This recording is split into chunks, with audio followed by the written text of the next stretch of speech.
હમણાં જ નાસ્તો કર્યો, ચા બનાવીને તત્વબોધ પૂછી.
ओम ओम ओम।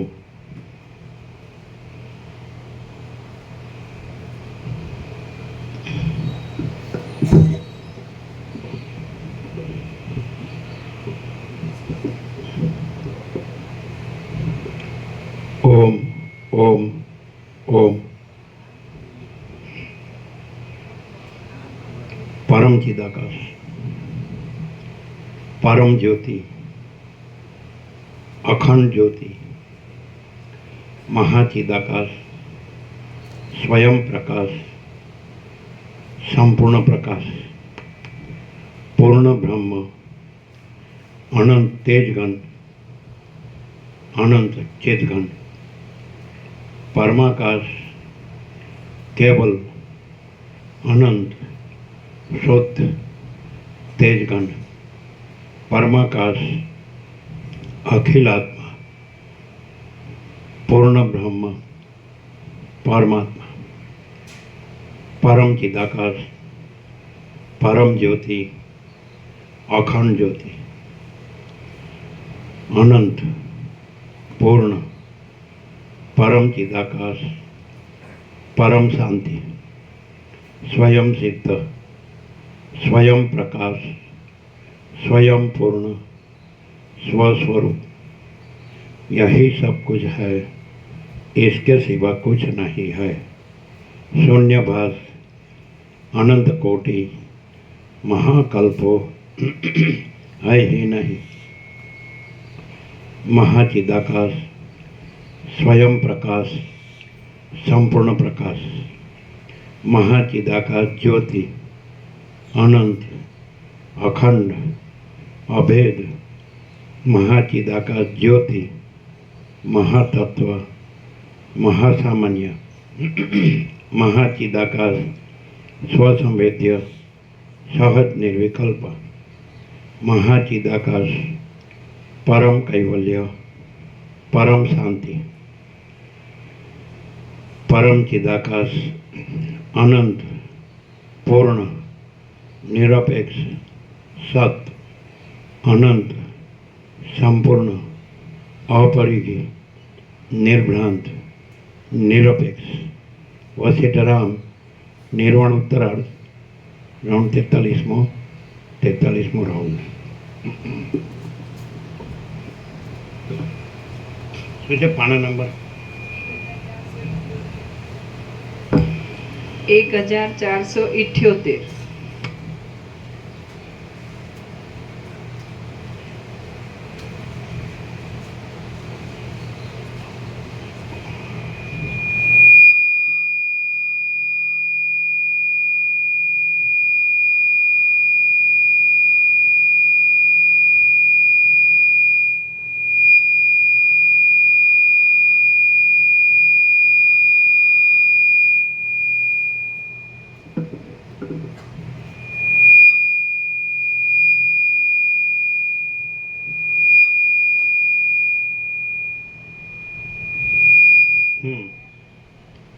માઇક બરાબર હોવું જોઈએ, બરાબર?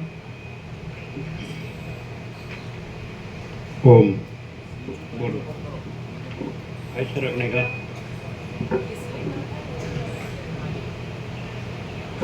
ओम तो दूर हो गया।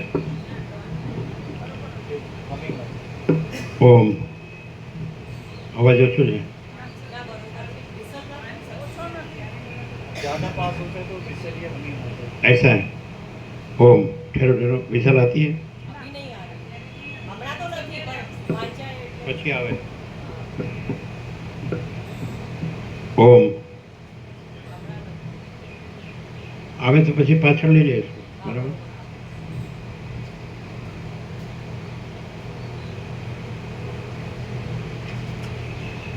સર્ગ 112મો। 112મા સર્ગમાં વિપસ્થિત રાજાના લ્યો।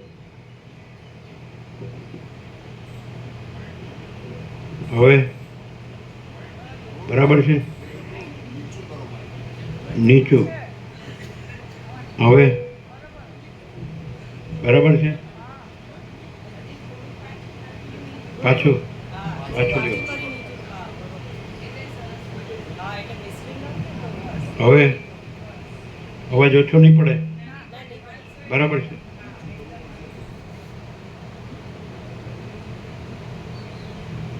સર્ગ 112મો। આ 112મા સર્ગમાં વિપસ્થિત રાજાના શત્રુ પક્ષના યોદ્ધાઓ જે દેશના હતા અને જેવી રીતે તેમનો નાશ થયો હતો તથા જેવી રીતે તેઓ ચારે દિશામાં નાસી ગયા હતા તે વિશે વર્ણન આવશે। આ તો તમારે વાંચો।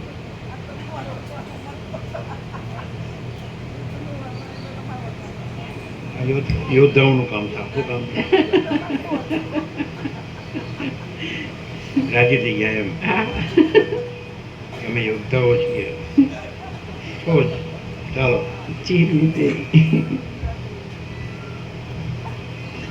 આદ્ય પરબ્રહ્મ સદગુરુદેવ કી જય। ઓમ શ્રી પરમાત્મને નમઃ। સદગ્રંથોમાં શિરોમણી શ્રી યોગ વાસિષ્ઠ મહારામાયણ નિર્વાણ પ્રકરણ ઉત્તરાર્ધ પાના નંબર 1।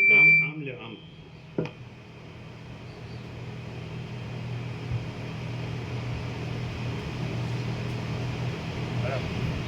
પાના નંબર 1478। સર્ગ 112મો। શત્રુ પક્ષના યોદ્ધાઓનો નાશ। આ 112મા સર્ગમાં વિપશ્ચિત રાજાના શત્રુ પક્ષના યોદ્ધાઓ જે દેશના હતા અને જેવી રીતે તેમનો નાશ થયો હતો તથા જેવી રીતે તેઓ ચારે દિશામાં નાસી ગયા હતા તે વિશે વર્ણન આવશે। વસિષ્ઠ બોલ્યા, રમણીય હારો અને વસ્ત્રોરૂપી સર્પોવાળું ચેદી દેશના યોદ્ધાઓ રૂપી ચંદનવન વિપશ્ચિત રાજાની પરશુની ધારાઓથી કપાઈ જઈ દક્ષિણ સમુદ્રમાં જઈ પડ્યું।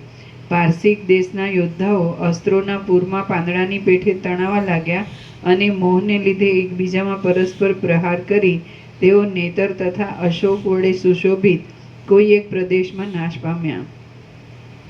દરદ દેશના યોદ્ધાઓના હૃદય ભયથી ચીરાઈ ગયા અને તેઓ દર્દુરાચલ પર્વતની ગુફાઓના અતિ ઊંડા છિદ્રોમાં પેસી ગયા। બાણ, ભાલાઓ, તલવારો અને પરશુરૂપ આયુધોની ધારાઓના અગ્રભાગથી થઈ ગયેલા શીલા કવચ આદિના ભૂક્કારૂપી ઝાકળને ધારણ કરી રહેલા, વીજળીઓ વડે સુશોભિત અને આયુધોવાળા વારુણાસ્ત્ર નાખવાથી થયેલા મેઘો ત્યાં વરસતા હતા. પરસ્પર એકબીજામાં પ્રહાર કરવાથી દાંતો ભરાવાને લીધે હાથીઓ દેહમાંથી વયા જતા રુધિરના સમૂહથી પીડાતા હતા અને તેઓ જાણે મૃત્યુનું ઉદર પૂર્ણ કરવાના અનેક કોળિયા હોય તેવા દેખાતા હતા. ભયંકર તોમરોના પ્રવાહ વાગવાથી દરદ દેશના યોદ્ધાઓ રાત્રિમાં રૈવતા ચળમાં ગિરનારમાં સંતાઈ રહ્યા હતા અને આકાર વડે પુરુષોને છેતરનારી પિશાચીઓ તેમના અંગના કટકા કરી ખાઈ જતી હતી. તાળી અને તમાલ વડે ગહન જૂના જંગલની અંદર દશાર્ણ દેશના યોદ્ધાઓ સંતાઈ ગયા હતા અને સિંહોએ તે વનની અંદર પ્રવેશ કરી તેમના ગળા ઉપર પગ મૂકી તેમને ફાડી ખાધા હતા. આથી તેઓ મરણ શરણ થયા હતા. પશ્ચિમ સમુદ્રને કિનારે ગયેલા અને નાળિયેરીવાળી કિનારાની પૃથ્વીમાં સંતાઈ રહેલા યવન દેશના યોદ્ધાઓને મગરમચ્છોના સમૂહો ગળી ગયા હતા, તેથી તેઓ પ્રાણ વિનાના થઈ ગયા હતા. શક દેશના યોદ્ધાઓ કાળા લોહ વડે બનાવેલા બાણોના સમૂહને એક પળવાર પણ સહન કરી શક્યા નહીં અને રમટ દેશના યોદ્ધાઓ પણ પવનથી કંપતા કમલિનીના ખંડોની પેઠે કંપાયમાન પ્રાણવાળા થઈ ગયા. પોતાનામાં છુપાઈ રહેલા નાસી જતા શ્યામ વર્ણવાળા અને સ્વર્ગ માર્ગમાં જનારા યોદ્ધાઓથી શ્રવણ નક્ષત્રના આકારના જેવા 3 શિખરોમાં અગ્રભાગને ધારણ કરી રહેલો મહેન્દ્ર પર્વત વીંટાઈ રહ્યો હતો અને તે જાણે મેઘોના સમૂહોથી જ વીંટાયેલો હોય એવો દેખાતો હતો. સુવર્ણના આભૂષણોથી સુંદર આકારવાળી દેખાતી કેટલાક યોદ્ધાઓની સેનાને રસ્તામાં પ્રથમ ચોરો લૂંટી લેતા હતા અને પછી એકાંત સ્થળમાં રાક્ષસો ખાઈ જતા હતા, તેથી તે મરણને શરણ થઈ જતી હતી. જેમ આકાશ નક્ષત્રોના સમૂહથી શોભે તેમ તે સમયે યુદ્ધની ભૂમિ ચોતરફ ફર્યા કરતા અને બળતા ઉંબાડિયાને ધારણ કરી રહેલા દેદીપ્યમાન રાક્ષસોથી અત્યંત શોભતી હતી. વિપશ્ચિત રાજાનો વિજય થતાં જળની ધારાઓને ધારણ કરી રહેલા પૃથ્વીના છિદ્રોમાં ગર્જનાના પ્રતિધ્વનિને લીધે મૃદંગના જેવો ગંભીર સ્વર પેદા થયો હતો. તેથી જગતરૂપી ગુફાની અંદર નિવાસ કરી રહેલું આકાશ જાણે વિપશ્ચિત રાજાના યશને ગાવા માટે તત્પર થઈ ગયેલું હોય એમ જણાતું હતું. માછલાને વિહાર કરવા માટે જંગલ રૂપે શેવાળવાળા નાના તળાવમાં રહેનારા મત્સ્યો જ્યારે એ તળાવ દૈવયોગથી સુકાઈ જાય છે ત્યારે જેમ શરણ વગરના થઈ મરી જાય છે, તેમ દ્વીપાંતરના યોદ્ધાઓ ચક્રોના પ્રહારોથી જર્જર બની જઈ જીવિતનો ત્યાગ કરતા હતા. બીજા દ્વીપાંતરોના યોદ્ધાઓ પરાજય પામીને સહ્યાદ્રીમાં 7 રાત્રિ સંતાઈ રહ્યા હતા અને ઉપચાર આદિ વડે કાંઈક સ્વસ્થ સ્થિતિમાં આવ્યા હતા. તેઓ પણ વૃષ્ટિથી પીડિત થઈ જઈ ઘણી મહેનતે ધીરે ધીરે સ્વદેશ તરફ ચાલ્યા જતા હતા. ગાંધાર દેશના યોદ્ધાઓ ગંધમાદન વનના પૂર્ણાક વૃક્ષોના વનોની કુંજોમાં ભેળા થઈ ગયા હતા અને વિદ્યાધરોની કુમારિકાઓ તેમની રક્ષા કરતી હતી. વિપશ્ચિત રાજાના હાથથી છૂટેલાને પવન અનુકૂળ હોવાથી વેગવાળા ચક્રોના વરસાદોથી હુણ, ચીન અને કિરાત દેશના યોદ્ધાઓના મસ્તકો કમળોની પેઠે કપાઈ પડ્યા હતા. નીલીપ દેશના યોદ્ધાઓ કમલિનીના નાળની અંદર રહેલા કાંટાઓની પેઠે નિશ્ચલ થઈ રહ્યા હતા અને વિપશ્ચિત રાજાના ભયથી પ્રત્યેક વૃક્ષમાં જાણે એકરૂપ જ થઈ ઘણા લાંબા કાળ સુધી છુપાઈ રહ્યા હતા. સુંદર મૃગો અને પક્ષીઓની વિહાર કરવાની રંગભૂમિ રૂપ પર્વતોની વનભૂમિઓમાં વિપશ્ચિત રાજાના બાણોના પ્રહારથી ચારે દિશામાં મોટો ક્ષોભ થઈ રહ્યો હતો. કરંજોના વનના જેવા ક્રૂર અને ચારે લોકોના પ્રદેશમાં જ પ્રખ્યાતિ પામેલા કેટલાક યોદ્ધાઓ લૂંટારાના દેશમાં કરંજ આદિના વનોની ઝાડીઓમાં સંતાઈ ગયા હતા. પારસિક દેશના યોદ્ધાઓ પોતાના પૂર વડે સમુદ્રને પેલે પાર પહોંચી ગયા હતા.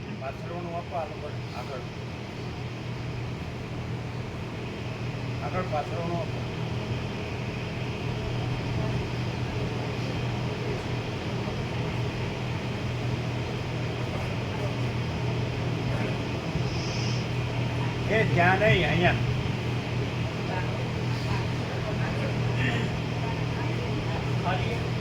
इधर देना है, है गादी है तो એક ही है ना. उन दोनों को आगे आना है. યોદ્ધાઓ છે, યોદ્ધાઓ.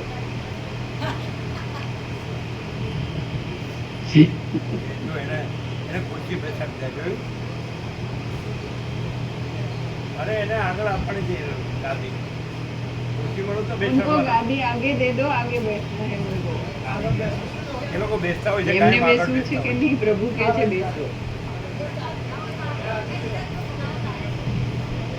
જોઈ રે ગાદી જો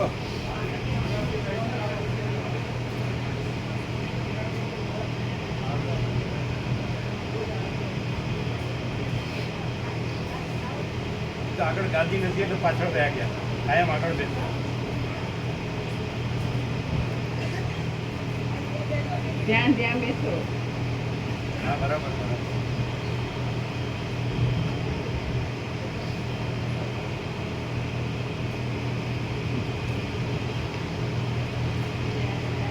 પારસિક દેશના યોદ્ધાઓ પોતાના પૂર વડે સમુદ્રને પેલે પાર પહોંચી ગયા હતા.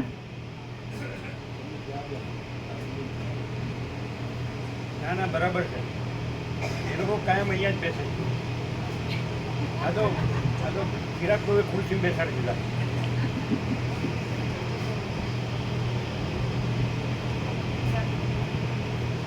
હા ચાલો પારસિક દેશના યોદ્ધાઓ પોતાના પૂર વડે સમુદ્રને પેલે પાર પહોંચી ગયા હતા અને પ્રલયમાં જેમ તારાઓ નીચે પડે તેમ તેઓ તે દેશના પવન વડે પવિત્ર થઈ જઈ નીચે પડી જતા હતા. ત્યાં સમુદ્રોની સાથે અથડાયા કરતા પાષાણોને ઉછાળવાથી પર્વતોના શિખરોમાં ચિહ્નોને ઉત્પન્ન કરનારા, સર્વ દિશાઓના વનોને લૂંટી લેનારા અને પ્રલયની શંકા ઉત્પન્ન કરનારા વાયુઓ વાતા હતા. અત્યંત ક્ષોભ પામેલા આયુધોથી તથા પવનોથી દશે દિશાઓ અદૃશ્ય થઈ ગઈ હતી. ચારે બાજુ વૃષ્ટિઓ પડ્યા કરતી હતી. કાદવથી તથા જળથી સર્વ ભાગ ભીંજાઈ ગયો હતો. અરે આગે બેઠો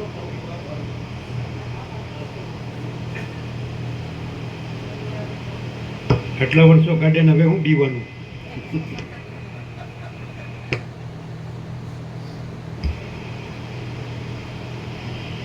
ચાલો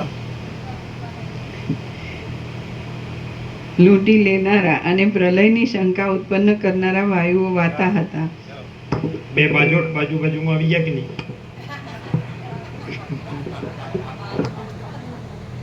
ચાલો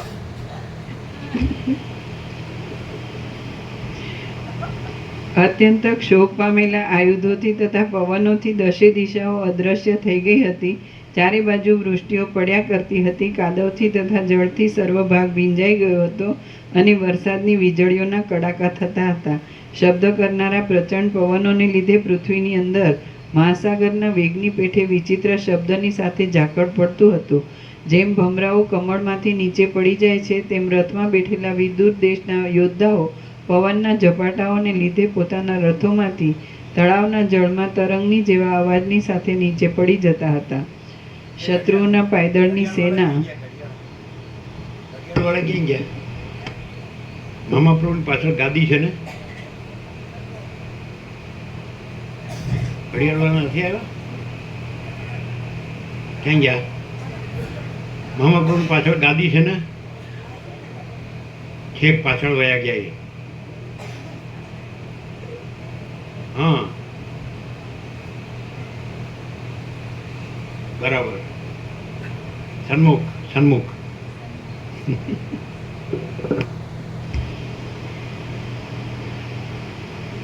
શત્રુઓના પાયદળની સેના તમારો પ્રસાદ કાયમ સાથે જ રાખીએ જોઈ લો છે ને એક્ઝેક્ટ ટાઈમ છે એક્ઝેક્ટ ચલો શત્રુઓના પાયદળની સેના પોતાની પાસે આયુધોનો સમુદાય છતાં વિપશ્ચિત રાજાના ચક્રોના સમૂહના પ્રહારને નેત્રમાંથી પડતા અશ્રુઓને કારણે આંધળી ભીત થઈ ગઈ હતી. જેમ જળની વૃષ્ટિ પડતા રજનો સમૂહ ઉડી શકતો નથી તેમ તે નાસી જવાને પણ સમર્થ થઈ શકી નહોતી. હુણ દેશના યોદ્ધાઓ ઉત્તર તરફના સાગરની રેતીમાં ઠેઠ માથા સુધી ખૂંચી ગયા હતા. આથી જેમ કાદવની અંદર ખૂંચી ગયેલા લોઢાનું શૂળ કાદવના સંપર્કથી ગળી જાય છે તેમ તેઓ ગળી જતા હતા. વિપશ્ચિત રાજાએ શક દેશના યોદ્ધાઓના પૂર્વ સમુદ્રને તીરે આવેલા એલચીના વનોની પંક્તિઓમાં પકડી લઈ જઈ એક દિવસ પર્યંત બાંધી મૂક્યા હતા અને પછી દયા આવતા છોડી મૂક્યા હતા. તેથી તેઓ યમલોકમાં ગયા ન હતા. મદ્ર દેશના યોદ્ધાઓ મહેન્દ્રાચળ પર્વતમાં દુઃખને લીધે મંદ મંદ આક્રંદ કરતા હતા. આકાશના જેવા ઊંચા પર્વતના શિખર ઉપરથી નીચે પડી જતા હતા અને તેમને ઉત્તમ મુનિઓ પોતાના આશ્રમમાં રહેલા મૃગોની પેઠે આશ્વાસન આપતા હતા. સહ્યાદ્રીની અંદર પેઠેલા કેટલાક યોદ્ધાઓ દૈવયોગે કુળદેવી અંબિકાની ગુફામાં જઈ પહોંચ્યા અને તેની કૃપાથી તેઓ આ લોક અને પરલોક સંબંધી ઈચ્છિત ફળ પામ્યા. કેમ કે કોઈક ભાગ્યોદયના સમયમાં કાકતાલીય યોગે અનર્થમાંથી પણ અર્થ પ્રાપ્ત થઈ જાય છે. દશાર્ણ દેશના યોદ્ધાઓ દરદુર નામના પર્વતના અરણ્યોમાં જૂના પાંદડાની પેઠે જઈ પડ્યા હતા અને અજ્ઞાનને લીધે ઝેરી ફળોને ખાઈ લઈ પોતાની મેળે જ મરી ગયા હતા. હય દેશના યોદ્ધાઓ દૈવયોગે હિમાલયમાં વિશલ્યકરણી નામની ઔષધિનું ભક્ષણ કરીને વિદ્યાધરોની પેઠે આકાશચારી થઈ પોતાને ઘેર પહોંચ્યા હતા. બંગ દેશના યોદ્ધાઓએ હિમાલય સંબંધી ઔષધિ ખાવાથી પછવાડે લાગેલા નરોને મ્લાન કરી દીધા હતા. તેમના પોતાના મુકુટના પુષ્પો પણ ચીમડાઈ ગયા હતા અને બધા બાણો ખપી ગયા હતા.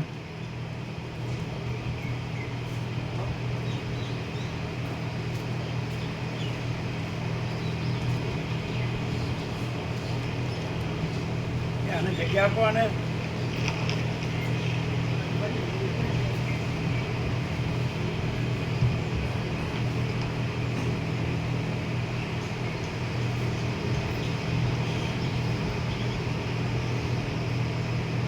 આથી તેઓ ખાલી ધનુષ્યને ભાથાને સાથે લઈ પોતાના ઘરમાં આવી સંતાઈ રહ્યા હતા અને જાણે પિશાચપણાને પ્રાપ્ત થઈ ગયા હોય તેમ આજ દિવસ સુધી પણ બહાર જોવામાં આવતા નથી.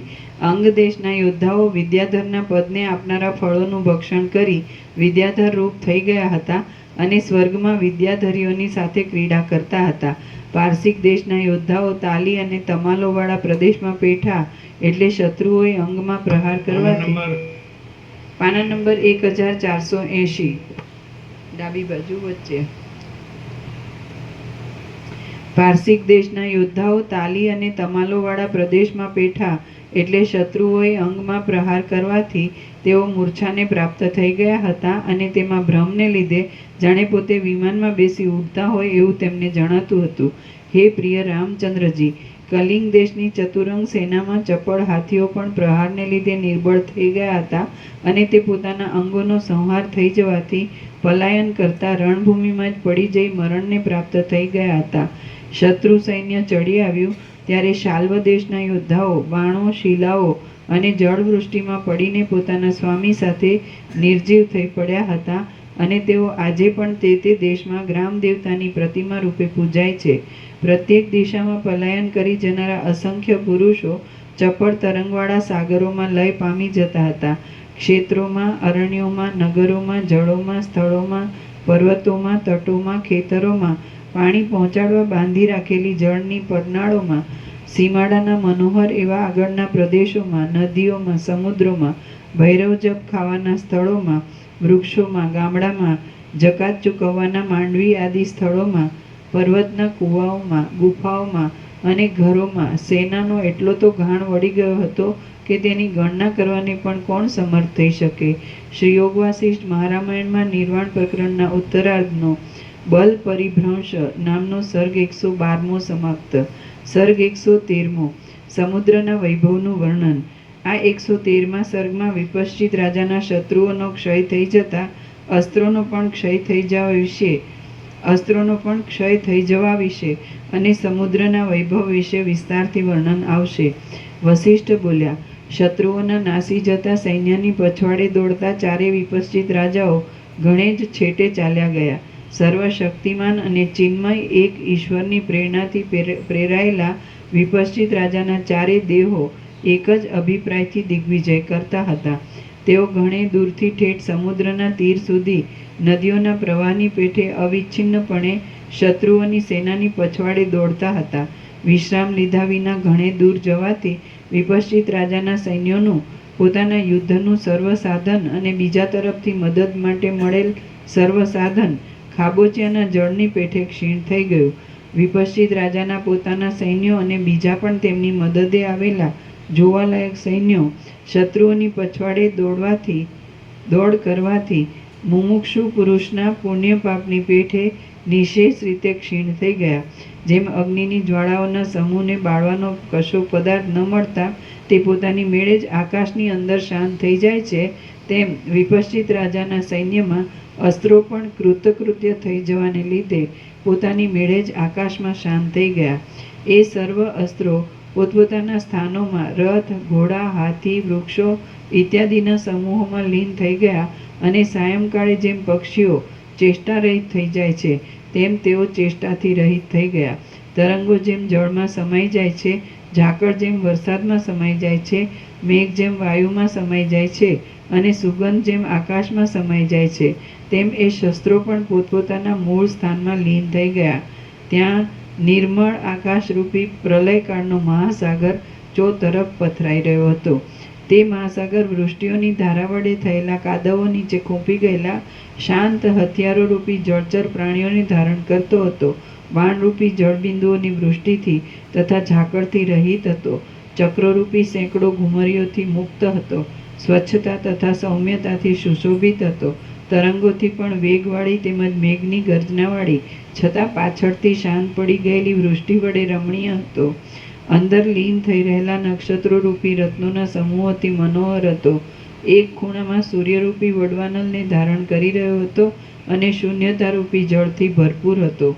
જેમ મહાન પુરુષોનું મન વિસ્તીર્ણ પ્રકાશ વડે ગંભીર, પ્રસન્ન તથા કાંતિમાન હોય છે, ચારે બાજુ સર્વ બાબતમાં વ્યાપી રહેલું હોય છે અને રજથી, રજોગુણથી રહિત હોય છે, જેમ મહાન પુરુષોનું મન વિસ્તીર્ણ પ્રકાશ વડે ગંભીર, પ્રસન્ન તથા કાંતિમાન હોય છે, ચારે બાજુ સર્વ બાબતમાં વ્યાપી રહેલું હોય છે અને રજથી, રજોગુણથી રહિત હોય છે, તેમ આકાશ વિસ્તીર્ણ પ્રકાશ વડે ગંભીર, પ્રસન્ન તથા કાંતિમાન દેખાતું હતું, ચારે બાજુ વ્યાપી રહ્યું હતું, રજથી, ધૂળથી રહિત હતું અને અતિ સુંદર દેખાતું હતું.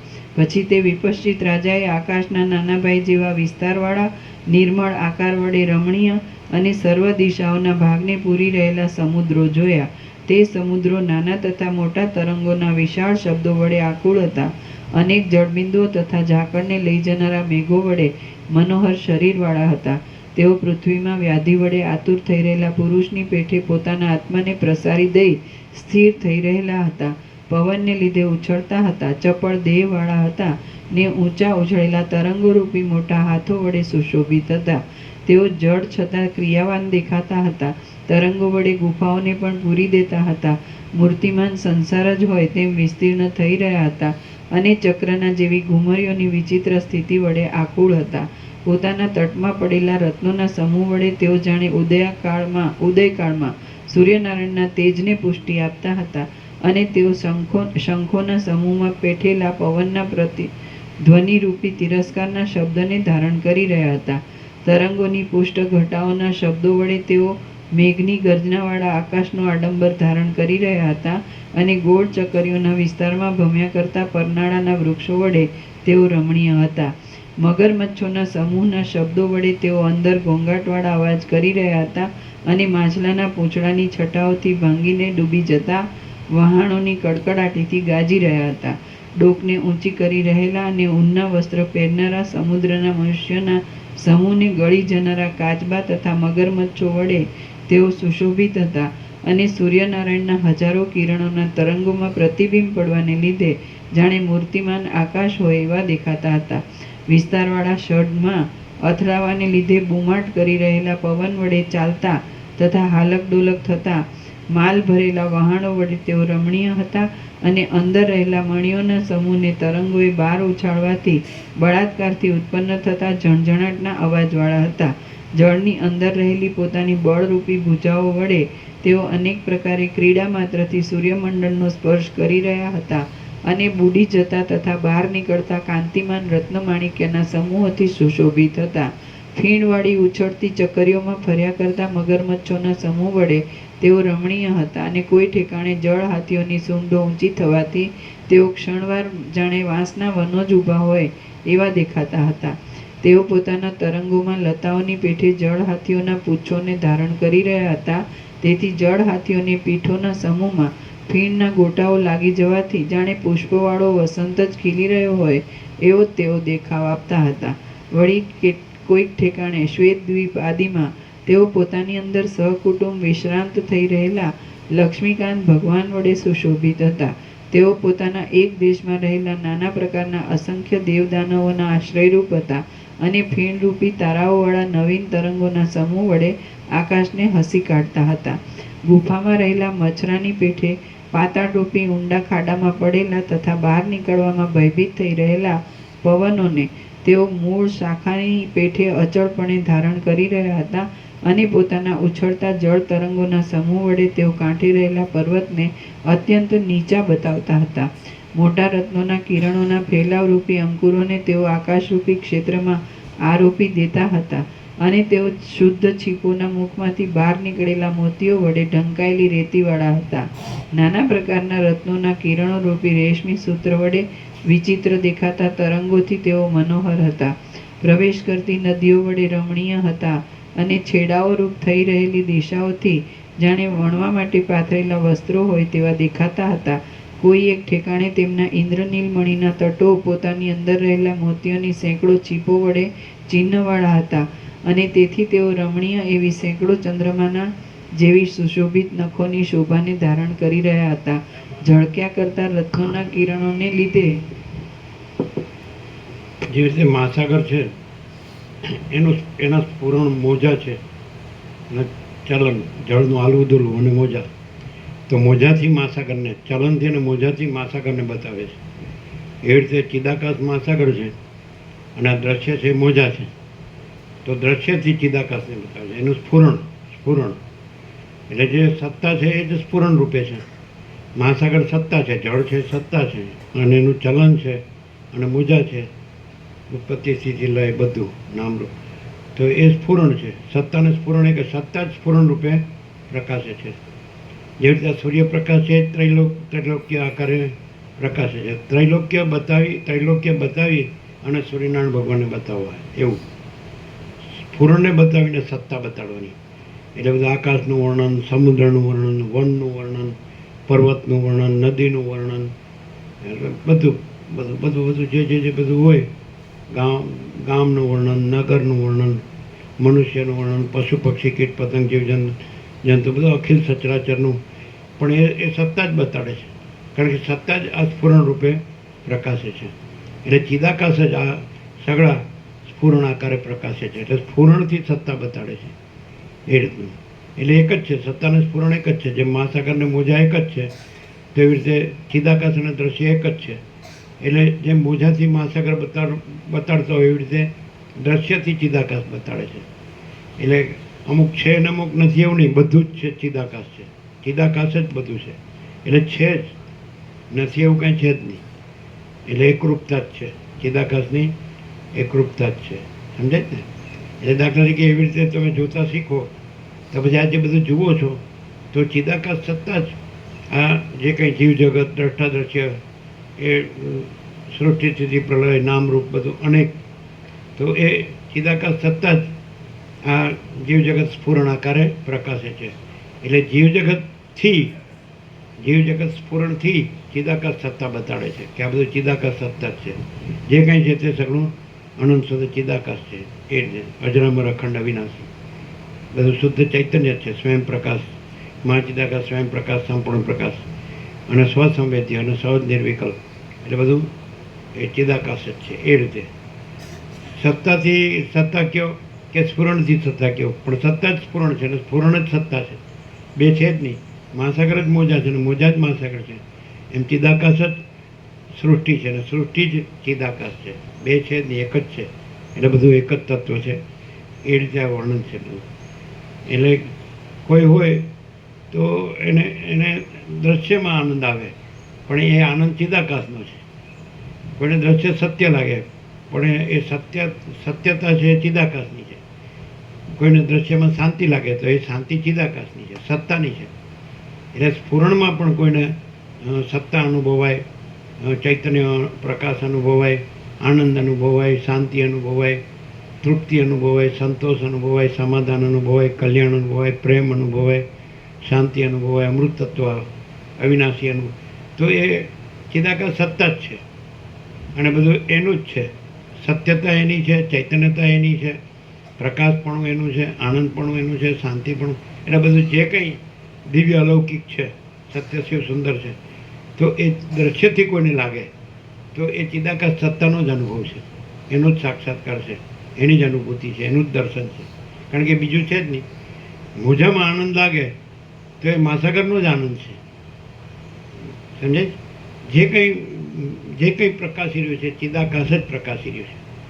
એટલે જે ઘણો છે તો ઘણાને પ્રાકૃતિક દ્રશ્ય હોય તેમાં આનંદ આવે છે, એના માટે લોકો ફરવા જાય, હિમાલયને ગંગામાં જાય ને, નર્મદામાં ને બધા આનંદ આવે છે, તો એ ચિદાકાશનો આનંદ છે. સમજે?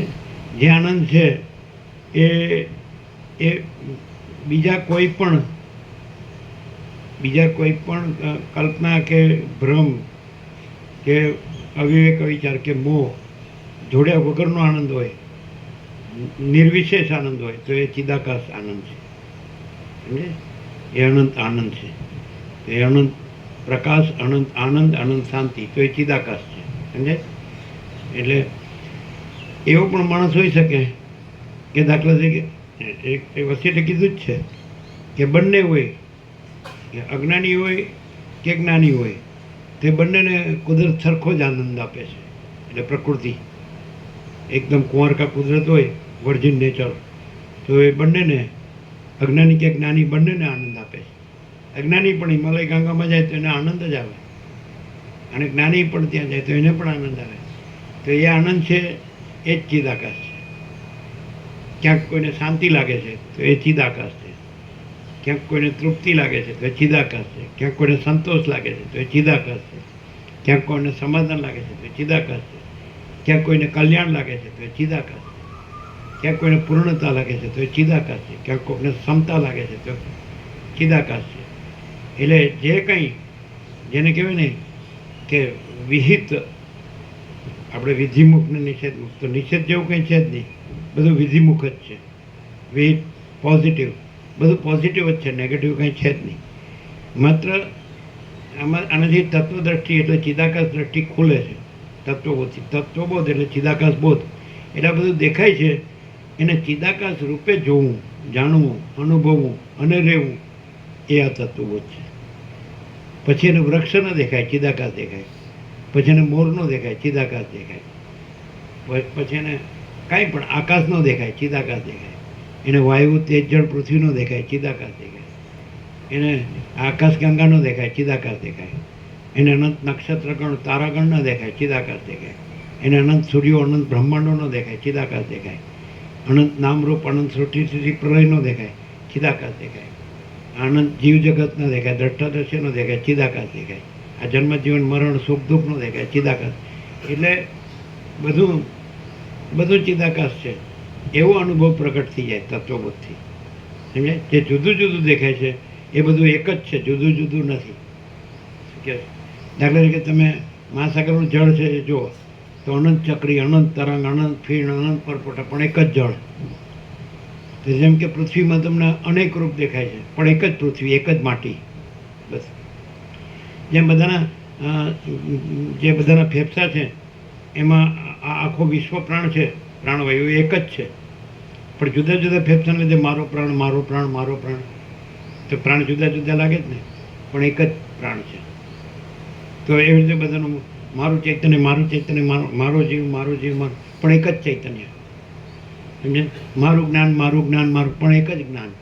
મારો અનુભવ, મારો અનુભવ, મારો, પણ એક જ અનુભવ. મારો બોધ, મારો બોધ, મારો બોધ, પણ એક જ બોધ. મારો આનંદ, મારો આનંદ, પણ એક જ આનંદ. સમજાય? એટલે ભાગભેદ નથી. એટલે ભાગભેદ વિનાનો અનુભવ, ભાગભેદ વિનાનું જ્ઞાન, ભાગભેદ વિનાનું તત્વ, ભાગભેદ વિનાનો બોધ, ભાગભેદ વિનાનું ચૈતન્ય, ભાગભેદ વિનાનો આનંદ, એ ચિદાકાશ છે. તત્વબુદ્ધિથી શું થાય કે ભાગભેદનો ભ્રમ નીકળી જાય, ભાગભેદની જે કલ્પના નીકળી જાય, અને બધું એક જ અનંત શુદ્ધ ચિદાકાશ છે એવો અનુભવ પ્રગટ થઈ જાય છે. તો એ એમ જ છે. પછી સ્ફુરણ દેખાય ને તો એ ચિદાકાશ દેખાય. મોજાને એક વખત તમે નાનું બાળક હોય અને એને પહેલી વખત તમે મહાસાગરના તીરે લઈ જાઓ તો એને પૂછો કે શું દેખાય, તો કે મોજા. પછી એને કહે કે હાથમાં લઈને જોવો તો કે પાણી. સમજે? પછી મોજાય પાણી જ દેખાય. એક વખત માણસ સાચું ઓળખી લે પછી એને બધું સાચું જ દેખાય. એક વખત માણસ આ બધું સાચું શુદ્ધ ચૈતન્ય ઓળખી લે એટલે એને બધું સાચું, પછી એને દેખાતું હોય તો માણસ ન દેખાય, એ સાચું શુદ્ધ ચૈતન્ય જ દેખાય. સમજાય કે જુદું જુદું ન દેખાય એમ. આ બધું જુદું જુદું દેખાય જ ને. તો એ તત્વબોધ એટલે ચૈતન્ય બોધ એટલે બધું એક જ ચૈતન્ય છે. જેમાં સૂર્યનારાયણ ભગવાનનો પ્રકાશ છે તો એ જ પ્રકાશ છે, એ બધા જુદા જુદા રૂપમાં પ્રકાશી રહ્યો છે, પણ એક જ પ્રકાશ છે. તો આખો પ્રકાશ ઓળખી લે પછી એને બધું સૂર્યપ્રકાશ જ દેખાય, સૂર્યનારાયણ ભગવાન જ દેખાય કે આ બધું સૂર્યનારાયણ ભગવાન જ છે. ભલે એ પોતે જ એ પ્રકાશ પોતે જ જુદા જુદા રૂપોમાં પ્રકાશી રહ્યો છે, પણ એક જ પ્રકાશ છે. જળ પોતે જ જુદા જુદા રૂપોમાં પ્રકાશી રહ્યો છે, પણ એક જ જળ છે. વાયુ ભલે જુદા જુદા રૂપોમાં આના પ્રાણ આના પ્રાણ આના પ્રાણ, આનું જીવન આનું જીવન આનું જીવન, પણ એક જ પ્રાણ છે. સમજે? એમ એક જ ચૈતન્ય છે, એક જ આત્મા છે. એટલે એવી રીતે આત્મા એટલે મૂળ તત્વ. આત્માનો અર્થ શું થાય કે મૂળ તત્વ. સમજે?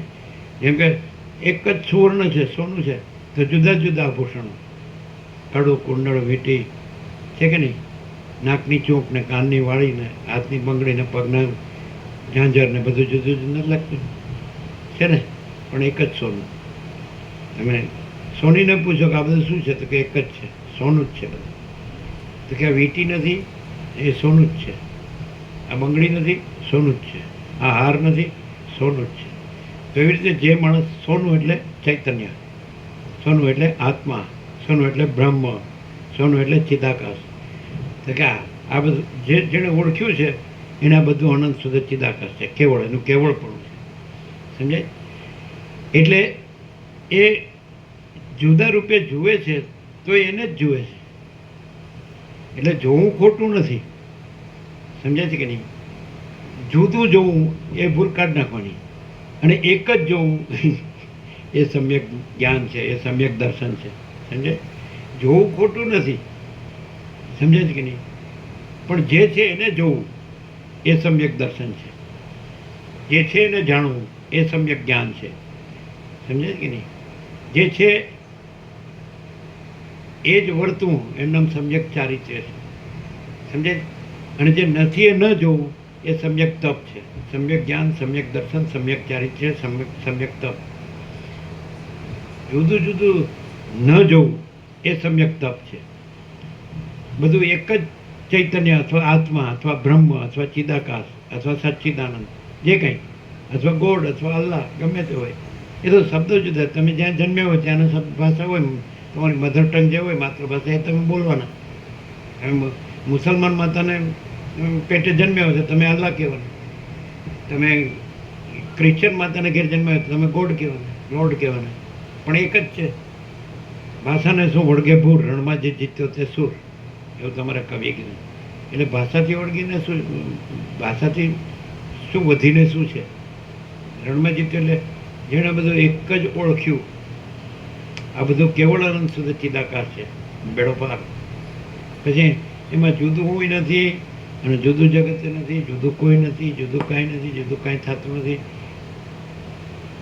પછી મેં જન્મ મરણ નથી, સુખ દુઃખ નથી, પોતે બીજા પોતાનું બીજાનું નથી, વધુ ઓછું નથી, સાચું ખોટું નથી, સારું નરસું નથી, મોટું નાનું નથી, ગ્રહણ ત્યાગે નથી, ભેદાભેદે નથી, દ્વૈતે નથી. હવે આ નરસિંહ મહેતા ભણ્યો નહોતો, પણ એક જ લાઈનમાં કહી દીધું, અખિલ બ્રહ્માંડમાં એક તું શ્રી હરિ, જુજવે રૂપે અનંત ભાષે. બોલો, જુદા જુદા અનંત રૂપમાં એ પ્રકાશી રહ્યા છે. એક જ પરમાત્મા, પરબ્રહ્મ, પરમ ચિદાકાશ, પરમાકાશ, પરમ તત્વ, મહાચિદાકાશ. તો એક જ શબ્દ નથી, પછી વિચારવાણી શબ્દ જ નથી. સમજે? આ દાખલા તરીકે આપણે હું ન કહીએ તો પણ આપણે છીએ જ. હું કહીએ તો જ આપણે છીએ એવું નથી. હું ન કહીએ, માની લો કે સાઉન્ડ સ્લીપમાં આપણે ગાઢ નિદ્રામાં ઊંઘી ગયા તો હું ક્યાં છે, જગત ક્યાં છે, તોય આપણે છીએ, તોય આત્મા છે. સમજે? એટલે કાંઈ પણ દેખાય તો એ અવિનાશી તો છે જ. સમજે? એટલે ગીતામાં કૃષ્ણે કીધું જ છે, અવિનાશી તું તદ્વિધિ યેન સર્વમિદમ તતમ વિનાશમ અવ્યયસ્યાસ્ય ન કશ્ચિત કર્તુમર્હતિ. અવિનાશી તું તદ્વિધિ યેન સર્વમિદમ તતમ, જે વડે સર્વ વ્યાપ્ત છે એને તું અવિનાશી જાણ. વિનાશમ અવ્યયસ્યાસ્ય ન કશ્ચિત કર્તુમર્હતિ, એ અવિનાશીનો નાશ કરવા કોઈ સમર્થ નથી. આવું ગીતામાં કહીને કે એનો નાશ કરવા કોઈ સમર્થ નથી. અર્જુન તું નકામો શોખ કરે છે, એ કોઈ મરવાનું નથી. આત્મા મળતો જ નથી, જન્મતો નથી. ન જાયતે મ્રિયતે વા કદાચિન નાયમ ભૂત્વા ભવિતા વા ન ભૂય અજો નિત્ય શાશ્વતોયમ પુરાણો ન હન્યતે હન્યમાને શરીરે નૈનમ છિંદંતી શસ્ત્રાણી નૈનમ દહતી પાવક ન ચૈનમ ક્લેદયંત્યાપો ન શોષયતિ મારુત અચેદ્યોયમ અદાહ્યોયમ અક્લજ્યો શોષે એવ ચ નિત્ય સર્વગતસ્થાણું રચલોયમ સનાતનાન. કૃષ્ણ ગીતામાં અર્જુનને કહે, હું તું ને આમે બધા મળશું મારશું મારશું. અરે આ બધાને મેં પહેલેથી જ મારી નાખ્યા. તું તાર ખાલી નિમિત્ત માત્ર ભવ સભ્ય સાચી, તું કાંઈ નથી કરતો, બધું હું જ છું. એટલે બધું એ પરમ તત્વ જ છે, અનંત સંપૂર્ણ અને પરમ કૈવલ્ય, એનું પરમ કેવળપણું છે. અને એમાં બીજું કાંઈ નથી ને બીજું કાંઈ થતું નથી, કાંઈ આવતું નથી, કાંઈ જતું નથી, કાંઈ વધતું નથી, કાંઈ ઘટતું નથી. એ જન્મતું નથી, મળતું નથી, અજર અમર છે, અખંડ વિના, એટલે અખંડ સચ્ચિદાનંદ. એટલે માણસને આ સરળ શ્રવણ કરવાથી એનો સાક્ષાત્કાર થઈ જાય છે, એની અનુભૂતિ થઈ જાય છે, એનો બોધ થઈ જાય. જેને પૂર્ણ બોધ થઈ જાય તો એને પૂર્ણ ચૈતન્ય જ અનુભવાય, પૂર્ણ જ્ઞાન થઈ જાય, પૂર્ણ અનુભવ થઈ જાય તો એને પૂર્ણ પ્રકાશ જ અનુભવાય. સંપૂર્ણ પ્રકાશ, સંપૂર્ણ આનંદ, સંપૂર્ણ શાંતિ, અનંત પ્રકાશ, અનંત આનંદ, અનંત શાંતિ. હે ને? એટલે આ હું આ છું એવો પછી ટુકડો ન થાય, પરિચ્છેદ. અપરિચ્છિન્ન પરમાકાશ, પરમ ચિદાકાશ, અપરિચ્છિન્ન. એટલે એમાં પેલા ત્યાં તારા બોલે છગનપૂર્ણ ગામમાં આખા પ્રકાશના ટુકડા થાય, એમાં બધું આવી ગયું. વેદાંત બ્રહ્મની જરૂર નહીં. આખા પ્રકાશના ટુકડા થાય, આખો પ્રકાશ છે, અખંડ પ્રકાશ પરમાત્મા એવો અનુભવે છે. એમાં પછી કોઈ ભેદાભેદ ન હોય, એમાં કોઈ લેવા દેવા ન હોય, એમાં કોઈ સાચું ખોટું સારું નરસું ન હોય. એને કોઈ પૂછે કે આ બધું શું છે, તો કે પરમાત્મા, સર્વ પરમાત્મા છે, ભગવાન બધું રહ્યા છે, એમ સમજાય? એટલે એ પૂર્ણ જ્ઞાન છે. જુદું જુદું જોવું, એ જોવું સાચું છે, પણ બધું એક જ સમજે છે ને. કેવળ અનંત ચૈતન્ય પ્રકાશ પરમાત્મા છે, એ યથાર્થ સમ્યક.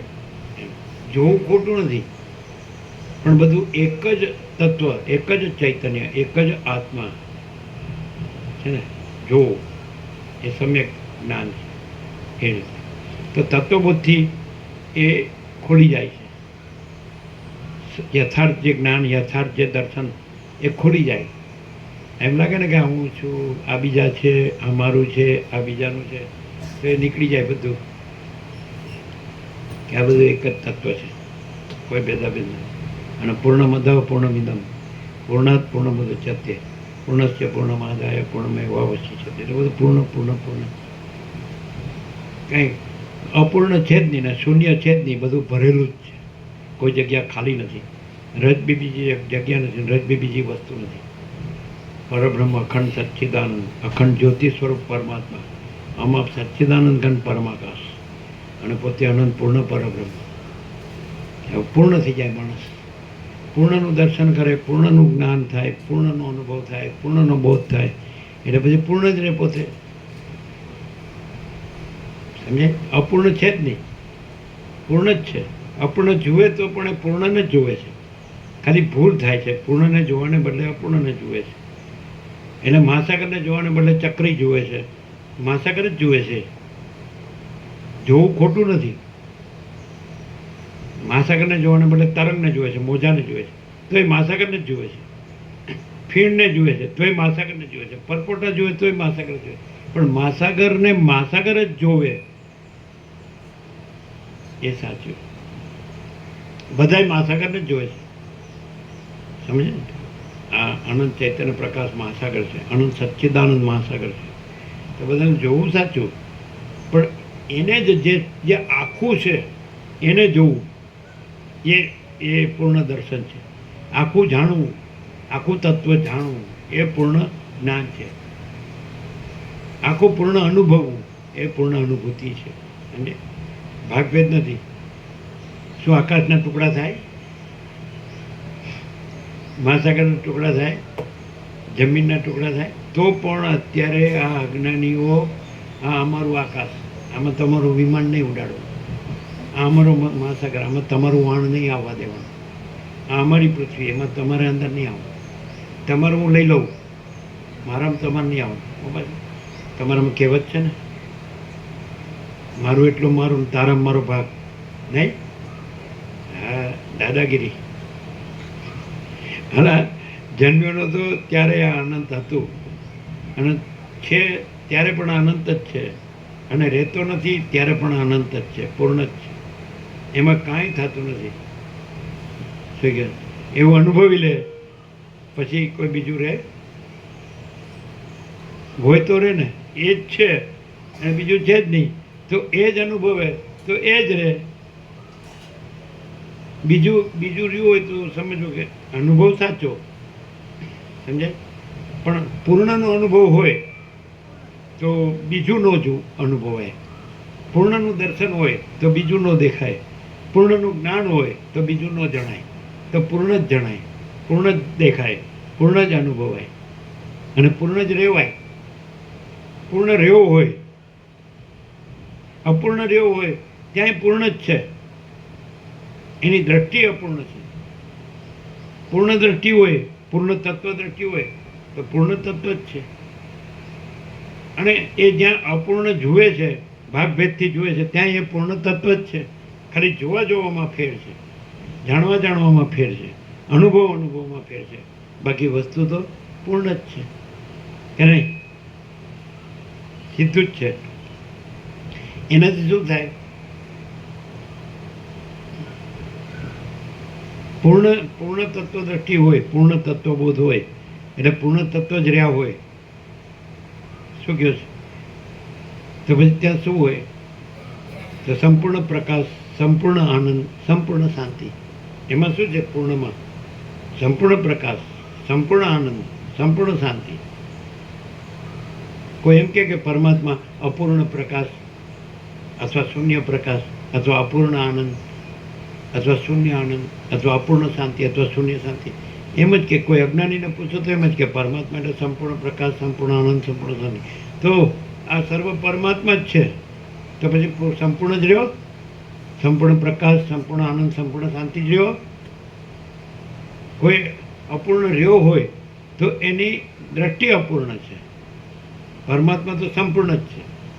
તો પૂર્ણ તત્વબોધથી અખંડ, તો એનું સંપૂર્ણ જે પરમાત્મા છે એ ઉઘાડો થઈ જાય, ઉઘાડ નિરાવરણ થઈ જાય, આવરણ ના રહે, ભેદ ના રહે. ભેદ રહે ત્યાં સુધી જોવું સાચું, પણ ખોટું જોવા દ્રષ્ટિમાં ભેદ છે. ભેદ કાઢ નાખ્યા, તત્વ બધું એક કરી દે કે બધું એક જ છે, કોઈ ભેદ નથી. અને ભેદ હેરાન કરે, અને અભેદમાં શાંતિ હોય. કે બધું એક જ પરમાત્મા હોય તો પછી રાગદ્વેષ કે હું તો મારું તારું કે વધુ ઓછું કે સાચું ખોટું કે સારું નરસું કંઈ છે જ નહીં. જે સર્વ પરમાત્મા દર્શન કરે તો પછી સર્વ પરમાત્મા જ છે કે નહીં? એવું. એટલે આ પૂર્ણ દર્શન કહેવાય, પૂર્ણ જ્ઞાન કહેવાય, પૂર્ણ અનુભવ કહેવાય, પૂર્ણ સંપૂર્ણ પ્રકાશ, સંપૂર્ણ આનંદ, સંપૂર્ણ શાંતિ. અનંત પ્રકાશ, અનંત આનંદ, અનંત શાંતિ જો હૈ સો હૈ કે નહીં? પછી કે આ આપણે છીએ, આ બીજા છે, આ આપણા છે, આ બીજાના છે, આ આપણું છે, આ બીજાનું. સર્વ પરમાત્મા છે, એક જ, સમાન અને ભરપૂર, કોઈ જગ્યા ખાલી નહીં. રજબી બીજી જગ્યા નથી, રજબી બીજી વસ્તુ નથી. તમે પરમાત્મા રહ્યા હોય એને પૂછો તો એમ જ કે સર્વ પરમાત્મા જ છે. તમે પછી એમ કે માં હું છું, ના તમે છો, ના બધું જુદું જુદું છે ને, તો કે આપણે આપણે જે જોઈએ છીએ એ પરમાત્માને જ જોઈએ છીએ. આપણે જે અનુભવીએ છીએ પરમાત્માને જ અનુભવીએ છીએ. આપણે જે જાણીએ છીએ પરમાત્માને જ જાણીએ છીએ. તો કેમ આ બધું જુદું જુદું જુદું પરમાત્માને તમે જુદા જુદા રૂપે જુઓ છો, પણ પરમાત્મા એક જ છે. શું કહે? જે પરમાત્માને પૂરેપૂરો અનુભવ્યા હોય, સંપૂર્ણપણે દર્શન કર્યું હોય, અનુભૂતિ કરી હોય, સાક્ષાત્કાર કર્યો હોય, સમજે છે કે નહીં? તો એ એમ જ કહેશે કે બસ આ સર્વ એક જ પરમાત્મા છે, એ અનંત છે, સર્વવ્યાપક છે, પૂર્ણ છે. એમાં આદિ મધ્ય અંત નથી. અજન્મ અવિકારી અવિનાશી એ છે ને છે જ, સર્વત્ર છે ને સદા છે, અનંત અખંડ અભેદ છે, સત્તા સામાન્ય છે. આ બધી એ મહાસત્તા જ છે. નહીં એ તો અણુઓ ફૂલ થઈ જાય, વજન ના રહે. ભેદનું વજન રહે, અભેદનું વજન ન રહે. ભેદમાં આનંદ ને શાંતિ નો રહે, અભેદમાં પરમ આનંદ પરમ શાંતિ. મહાચિદાકાશ પરમ આનંદ પરમ શાંતિ, કે નહીં? હવે આપણે અહીંયા બેઠા છીએ તો કોઈ ભેદ નથી. તમે 24 કલાક રહ્યો અને બધી વસ્તુઓ જુઓ, બધી બાબત જોવાની. ઘરે છે ખાવા પીવાનું, રહેવાનું, કામ કરવાનું, જે સૌના ધર્મ કર્મ જે હોય બધે છે. અહીંયાય બધું છે, પણ શું ડિફરન્સ છે? કોઈ ભેદ નથી. સબ એક હૈ, સબ સમાન, સબ મેં આનંદ. જોઈ લો તમે, બધું વાતાવરણ જોઈ લો. ક્યાંય હું તું મારું તારું નહીં, ક્યાંય લેવા દેવા નહીં, કાંઈ આવતું જતું નથી, કાંઈ વધતું ઘટતું નથી. કોઈ સાચું ખોટું નહીં, કોઈ સારું નરસું નહીં, કોઈ વિદ્વાન મૂર્ખ નહીં, કોઈ સંસારી ત્યાગી નહીં, કોઈ ગરીબ તવંગર નહીં, કોઈ રાય રંક નહીં, કોઈ ઊંચ નીચ નહીં. સબ સમાન, સબમાં આનંદ પહેલેથી જ છે. ઇન્નેટ આ રીતે જ છે.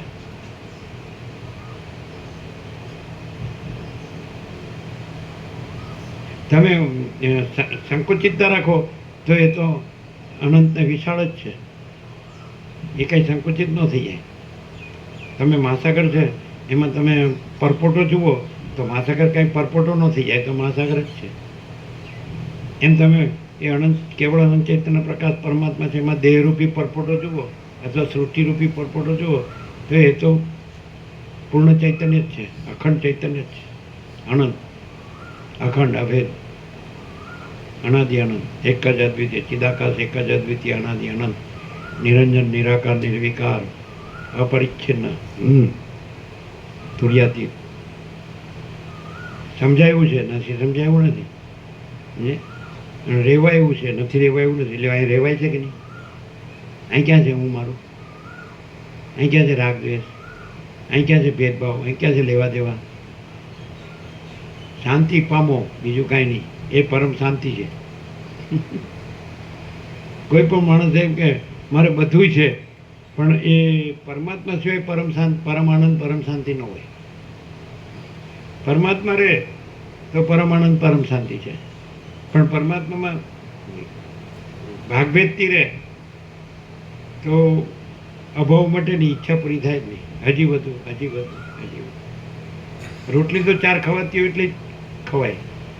પછી ગમે તે લાખો હોય કે કરોડો હોય કે અરબો હોય તો એ ખવાય નહીં. 5મી ખાવી હોય તો ન ખવાય. ડૉક્ટર ના પાડે. બસ શું કહે?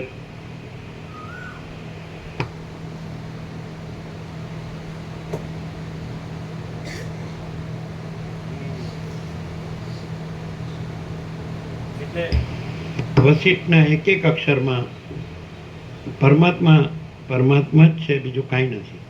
એવો આપણો સંપૂર્ણ સ્વાનુભવ છે. 1730 પાના અને પહેલા અક્ષરથી છેલ્લા અક્ષર સુધી પરમાત્મા પરમાત્મા ને પરમાત્મા. પણ જેને દર્શન કરવું હોય, અનુભૂતિ કરવી હોય, સાક્ષાત્કાર કરવો હોય, એને પામીને એના રૂપ થઈ જવું હોય, એને માટે છે બધા હું તો આ જ છું. સારું, શાંતમ પાપમ. એને બીજું શું કહો તમે? એમ મને ઓળખ્યો? એમાં અમારો અવતાર પૂરો થઈ ગયો તને ઓળખવામાં. અને જે ઓળખવાનું જે ઓળખ્યું તો બીજું ઓળખવા પણ નથી, કારણ કે એના ઉપર કાંઈ નથી, એના વિના કાંઈ નથી. महाचिदाकाश ऊपर कुछ नहीं, उसके सिवा कुछ नहीं, उसमें दूसरा कुछ नहीं, उसमें होता कुछ नहीं. महाचिदाकाश ही महाचिदाकाश जो है सो है. વસીટ મળવા મુશ્કેલ છે, મળે તો ઓળખવા મુશ્કેલ છે, ઓળખાય તો લાભ લેવો મુશ્કેલ છે, લાભ લેવા તો પાળવું મુશ્કેલ છે, પડાય તો સ્વયં महाचिदाकाश છે, સ્વયં પરબ્રહ્મ પરમાત્મા અખંડ સચ્ચિદાનંદ. પણ ભેદ વસીટ વાક્યમાં વસીટ પ્રકાશમાં સંપૂર્ણ વિશ્વાસ હોય અને અંદર જરાય ભેદ ભ્રમ ન રાખે તો બેડો પાર.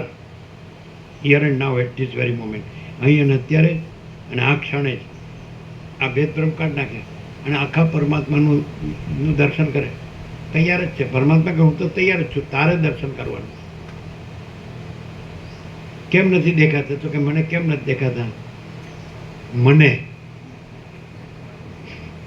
ને ન દેખાય, મને નથી તો કે હું તો છું જ તૈયાર જ.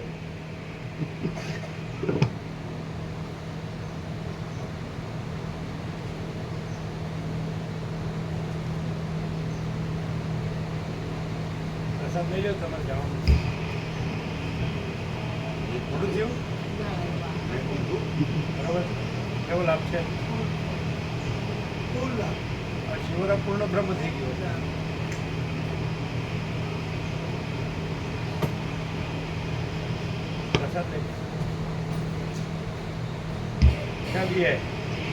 ઝળક્યા કરતા રત્નોના કિરણોને લીધે તેઓ સંદેહ ઉપજાવતા હતા અને તરંગોના પ્રદેશોમાં પ્રતિબિંબિત થઈ રહેલી કાંઠે રહેલી પ્રફુલ્લ તાડીના વનોની પંક્તિઓને અમને પરમાત્મા આમાં નો અનુભવ આપતા હોત, વસીટ પ્રકાશ, સરળ શ્રવણ, અખંડ પૂર્ણ તત્વબોધ, તો અમે અખંડ સહજ એમાં રહ્યા ન હોત.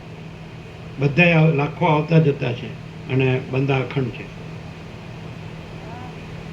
પ્રેક્ટિકલ 50 વર્ષ 50મું ગોલ્ડન જ્યુબિલી છે તમારા દેશનું, તો કોઈને પણ પૂછો કે અમે ખસ્યા હોઈએ આમાંથી, અને કોઈને પણ પૂછો આમાં કોઈ ટક્યો હોય. પરમાત્મા બોલતા તો બધા શીખી ગયા છે, પણ પરમાત્મા રહેતા શીખો ત્યારે ખરા.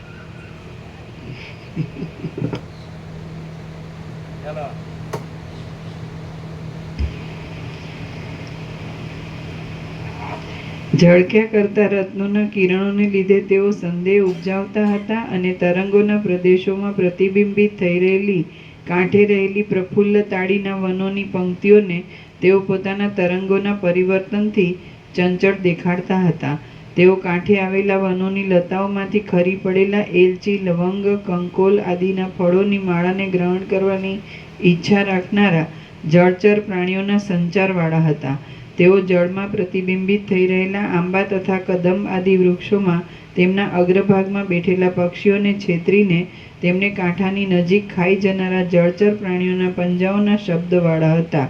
આકાશમાં ગતિ કરનાર સિદ્ધ આદિ દેવતાઓના પ્રતિબિંબ પડવાથી ભયથી આમ તેમ ભાગતા જળચર પ્રાણીઓને લીધે તેમના મહાન સેતુઓના બંધો ક્ષણવારમાં ભાંગી ગયા હતા. પ્રતિબિંબ રૂપે ત્રણેય લોકને પોતાનામાં ધારણ કરી રાખવાથી અને આકાશના જેવી નિર્મળતાથી તેઓ દિશાઓમાં જાણે નિરાકાર ચાર નારાયણ હોય તેવા જણાતા હતા. અતિ ગંભીરતાથી, અતિ નિર્મળતાથી, અતિ વિસ્તારથી અને અતિ વૈભવથી આકાશને ગળી જઈ તેઓ જાણે તેને પાછું પોતાના હૃદયમાંથી પ્રતિબિંબ રૂપે બહાર દેખાડતા હતા. કમળ જેમ પોતાની કળીમાં ભમરાને ધારણ કરી રાખે છે, તેમ તેઓ જળના ઉપરના ભાગમાં આકાશની અંદર ફરનારા પક્ષીઓના પ્રતિબિંબોને આકાશની પાસે પોતાના સારરૂપ હૃદય અંદરના ભાગની અંદર ધારણ કરી રહ્યા હતા. ગુફાઓમાં પ્રવેશ કરવાથી તથા બહાર નીકળવાથી તેની ગંભીરતાને બતાવતા તેમજ તરંગોની સાથે ચપળતાથી અથડાતા પવનો વડે તેઓ આકાશનો સ્પર્શ કરતા હતા અને પ્રલયકાળના વાદળાના નિવાસરૂપ હતા. ગુફાઓની અંદર થયા કરતા ચકરીઓના મહાન શબ્દો વડે તેઓ વજ્રના જેવા અતિ ભયંકર હતા અને પોતાને ગળી જનાર અગસ્ત્ય ઋષિને તથા વડવાનલને જાણે તેઓ ગુફાની અંદર ગળી ગયેલ સમજતા હોય એમ દેખાતા હતા. અનેક જળબિંદુઓ રૂપી પુષ્પોવાળા, તરંગોના સમૂહરૂપી વૃક્ષોવાળા અને લહરોરૂપી મંજરીવાળા પોતાના જળરૂપી વનને તેઓ જાણે આકાશને અટકી ગયેલ સમજતા હોય તેવા થઈ રહ્યા હતા. તે સમુદ્રોના તરંગોના સમૂહો ઉપર માછલા વગેરે જળચરો તરતા હતા અથવા તેમાં ઊંચે ઉડતા આકાશચારી પ્રાણીઓ નીચે પડતા હતા. આથી એ તરંગો જાણે આકાશના ખંડો જ શસ્ત્રો વડે ખંડિત થઈ જતા નીચે આવી પડ્યા હોય એવી ભ્રાંતિ ઉપજાવતા હતા. આ પ્રમાણે તરંગો વડે ઉછળતા એ સમુદ્રોના અતિ વિસ્તીર્ણ તટ પ્રત્યે વિપશ્ચિત રાજાનું સૈન્ય આવી પહોંચ્યું. ત્યારે ચારે બાજુ અતિ વિસ્તારવાળા એ તીરના ઉપરના પ્રદેશમાં ઠેઠ આકાશને અડેલા પર્વતોના શિખરોની ઉપર એલચી, લવંગ, બકુલ, બોલસરી, આંબલી, તમાલ, હિંતાલ, નાના તાલ વૃક્ષ અને તાલ આદિ વૃક્ષોના પાંદડા નૃત્ય કરતા હતા.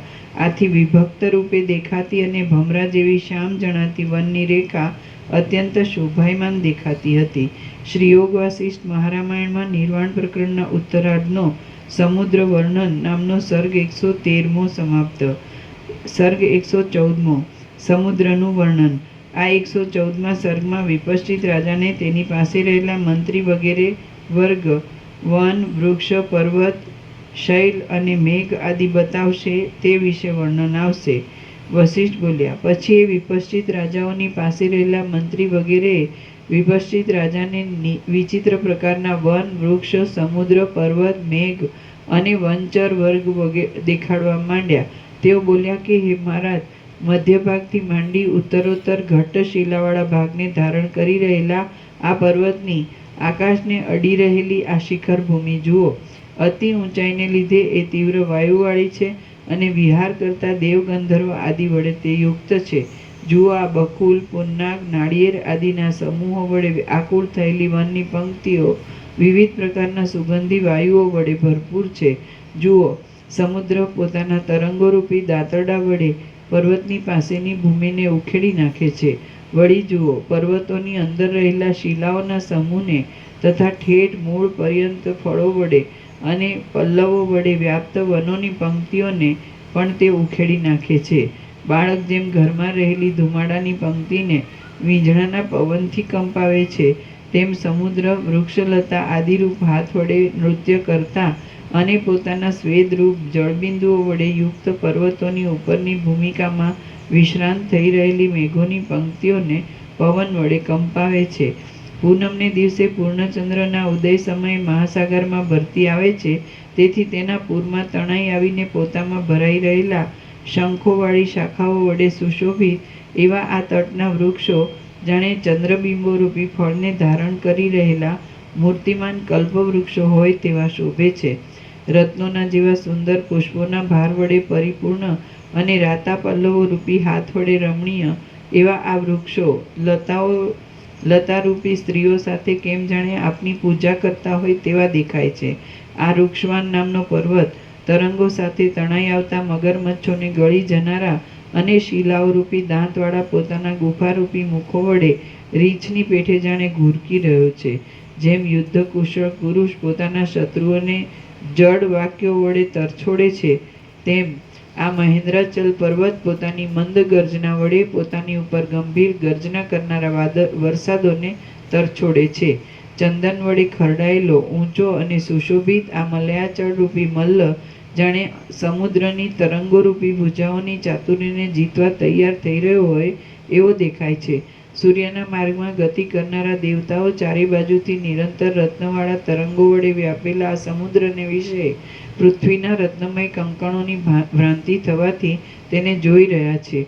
રત્નોને પોતાના મસ્તક ઉપર ધારણ કરી રહેલા અને પવનનું પાન કરનારા નાના પર્વતો વનોના સમૂહથી ભરપૂર છે. વાયુના વેગથી વનનું કંપવું થવાથી તેઓ ચંચળતાને ધારણ કરે છે અને ઊંચી નીચી ગતિ વડે જાણે સર્પોની પેઠે ગતિમાન થઈ રહ્યા હોય તેવા દેખાય છે. તરંગોમાં ફરનારા સમુદ્રના મગરમચ્છો તથા શિખરોમાં ફરનારા અરણ્યના હાથીઓ તરંગોને તથા શિખરોને સંપર્ક થતાં એકબીજાને પકડી લેવાની ઈચ્છાથી પોતાના મુખને તથા સૂંઢને પહોળા રાખી ફર્યા કરે છે. અને તેઓ વાદળા પછવાડે ચાલનારા તથા જળબિંદુઓને વરસાવનારા મેઘોની પેઠે જોનારના ચિત્તને હરી લે છે. તેમાં આ એક હાથી દૈવયોગે અગાધ જળમાં આવી પડવાથી ચક્રી વડે ગોથું ખાઈ ગયો છે અને પોતાની સૂંઢ વડે પાણીને દિશાઓમાં ફેંક્યા કરતા છતાં તે પાણીથી પૂર્ણ રીતે મૂંઝાઈ રહેલો છે. જુઓ, તે પાણીમાંથી પોતાનું માથું ઊંચું કરી શકતો નથી, તેથી પોતાની સૂંઢને અત્યંત ઊંચી કરીને મરી જાય છે. હમણાં જેમ સમુદ્રો જળ વડે ભરેલા છે અને પર્વતોને લીધે વિષમતાવાળા ખરબચડા છે, તેમ સર્વ દ્વીપોની ભૂમિઓ પણ હમણાં તેવી થઈ રહી છે. જેમ બ્રહ્મ જગતોને ધારણ કરી રહ્યું છે, તેમ આ સમુદ્ર પોતાનાથી અભિન્ન છતાં ભિન્ન જેવી જણાતી, પોતાથી જુદા રૂપે સ્ફુટપણે દેખાતા છતાં પણ અસત્ય તરંગોવાળી વડે તરલતાવાળી, અંદર જળ છતાં બહાર ચંચળ દેખાતી અને અંતવાળી છતાં અનંત રૂપે જોવામાં આવતી ચકરીઓને ધારણ કરી રહેલો છે. મંથન કરવાના સમયે દેવતાઓએ સમુદ્રનું સર્વસ્વ હરી લીધું. તે વખતે ઇન્દ્રે અસુરોથી છુપાવી રાખી રત્નોને સંગ્રહી રાખ્યા, તેમ તેણે તે સમયે દેવતાઓથી પણ છુપાવી રાખી સૂર્યરૂપી અનેક મણિઓને પોતાની અંદર સંગ્રહી રાખેલા છે. તે સૂર્યરૂપી મણિઓ અત્યંત તેજોમય હોવાથી ઠેઠ પાતાળમાંથી પણ સ્પષ્ટ રીતે દેખાય છે. સમુદ્ર તે પોતાના જળની અંદર પ્રતિબિંબ રૂપે જાણે અસત્ય રૂપે દેખાવડો હોય તેમ ગુપ્ત રીતે પોતામાં ધારણ કરી રહેલો છે. એ સૂર્યરૂપ મણિઓમાંથી તે એક એક મણિને પ્રત્યેક દિવસે પશ્ચિમ સમુદ્રમાં પહોંચાડવા માટે અંતરિક્ષમાં ફેંકે છે. તેથી કરીને દિવસની ઉત્પત્તિ થતી હોય એમ હું માનું છું. જેમ યાત્રામાં અનેક દેશના લોકો ભેગા થાય છે અને તેનો ભારે કોલાહલ થઈ રહે છે, તેમ સમુદ્રની અંદર અનેક દિશાઓના તથા દેશોના જળો સારી રીતે પરસ્પર ભેગા થઈ ગયા છે અને તેનો ભારે કોલાહલ મચી રહ્યો છે. હું એમ ધારું છું કે યુદ્ધના ઉત્સાહવાળા જીવોમાં જળચર જીવો સર્વથી વધારે ઉત્સાહી છે, કેમ કે પૂર્વ સાગર અને પશ્ચિમ સાગર એ બંનેનો સમાગમ થતાં પરસ્પર એકબીજામાં અથડાવું થવાથી તેમનું યુદ્ધ કોઈ દિવસ શાંત થતું જ નથી. જળમાં રહેવાથી ગ્લાનિ પામી ગયેલા માછલા તરંગોના ઉપરના ભાગમાં નૃત્ય કરી રહ્યા છે. તેથી ચકરીઓના જેવો ખોટો ડોળ દેખાડનારા જળના બિંદુઓ રૂપી મોતીઓથી આ વાયુ જાણે આપને ભેટ વડે ભરી દેતો હોય તેમ વાય છે. આપ તે જુઓ, નદીઓ રૂપી મુક્તાલતા, મોતીની લતાઓની અંદર વચમાં રહેલા મેઘોરૂપી ઉત્તમ મણિઓ સમુદ્રના કંઠમાં લટકી રહ્યા છે.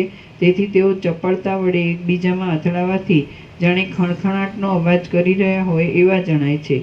ઘોંઘાટને લીધે અરુચિ ઉત્પન્ન કરનારી મહેન્દ્ર પર્વતની ભૂમિમાં આવ્યા પછી સિદ્ધ અને સાધ્ય દેવતાઓને અરુચિ ઉત્પન્ન થઈ છે અને તેઓ ગુફારૂપી ઘરમાં રમણ કરવા માટે સમુદ્ર માર્ગે પાછા વળ્યા છે. જુઓ, તેમને આ વાયુ અત્યંત સુખ ઉપજાવે છે. મંદ્રાચળ પર્વત પોતાની ગુફાઓમાંથી બહાર કાઢેલા પવનના પ્રસારથી વનભૂમિને કંપાવી રહ્યો છે અને આકાશમાં પુષ્પોની વૃષ્ટિ વિસ્તારી મૂકી છે.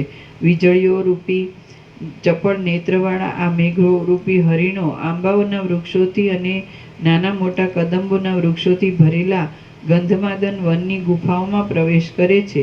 હિમાલય પર્વતની ગુફાઓમાંથી બહાર આવેલા અને મેઘોને તથા સમુદ્રના તરંગોને ભેદી નાખનારા આ વાયુઓ લતારૂપી કંકણોને નચાવતા નચાવતા વાયા કરે છે.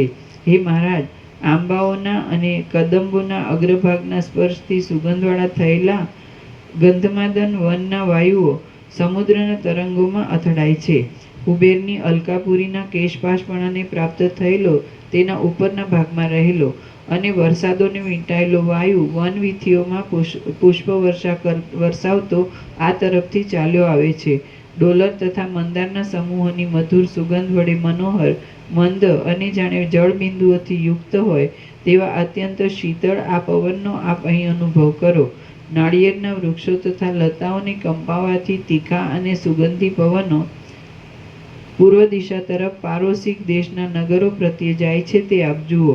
પુષ્પો વડે સુશોભિત મહાદેવજીના પ્રમદ વનમાં કપૂર આદિથી સુગંધિત થઈ રહેલા મેઘોને કંપાવતા અને કૈલાસના કમળોના સમૂહને પણ ધ્રુજાવનારા આ વાયુઓ વાય છે. મોટા મદોન્મત્ત હાથીઓના કુંભસ્થળોમાંથી નીકળતા મદના વેવાથી મંદ મંદ ગતિ કરનારા વિંધ્યાચળની ગુફાના વાયુઓ એક વિચિત્ર જાતના શબ્દને ઉત્પન્ન કરતા રહે છે. મલયાચળ પર્વત ભિલ્લોની સ્ત્રીઓના શરીર ઉપર જૂના પાંદડાના સમૂહને ફેંકી રહ્યો છે. તેથી પાંદડારૂપી વસ્ત્રો વડે, ભિલ્લો વડે અને તેમના બાણો વડે પૂર્ણ થઈ રહેલી આ વનની પંક્તિઓ નગરના જેવી દેખાય છે. સમુદ્રો, પર્વતો, નદીઓ, વરસાદો અને વનની પંક્તિઓની પોતાની અંદર ધારણ કરી રહેલી આ દિશાઓ આપના પ્રતાપ બળથી પ્રસન્ન થઈ જાણે હસતી હોય તેમ સૂર્યના કિરણો વડે દેદીપ્યમાન દેખાય છે. આ પ્રદેશની અંદર પર્વતની નજીક આવેલી વનવીથીઓમાં વિદ્યાધરીઓએ રચેલી પુષ્પશૈયાઓની બંને બાજુએ અળતાના ચિહ્નવાળા પગલાં સારી રીતે ઉઠ્યા છે. તેથી તે શૈયાઓમાંથી રમણ કરતો પુરુષ થાકી જવાથી નીકળી જઈ સુંદર યુવતીએ પુરુષના જેવો સુરત વ્યવહાર કર્યો હોય એમ સૂચવે છે. શ્રી યોગ વાસિષ્ઠ મહારામાયણમાં નિર્વાણ પ્રકરણના ઉત્તરાર્ધનો દિગ્દર્શન નામનો સર્ગ 114મો સમાપ્ત.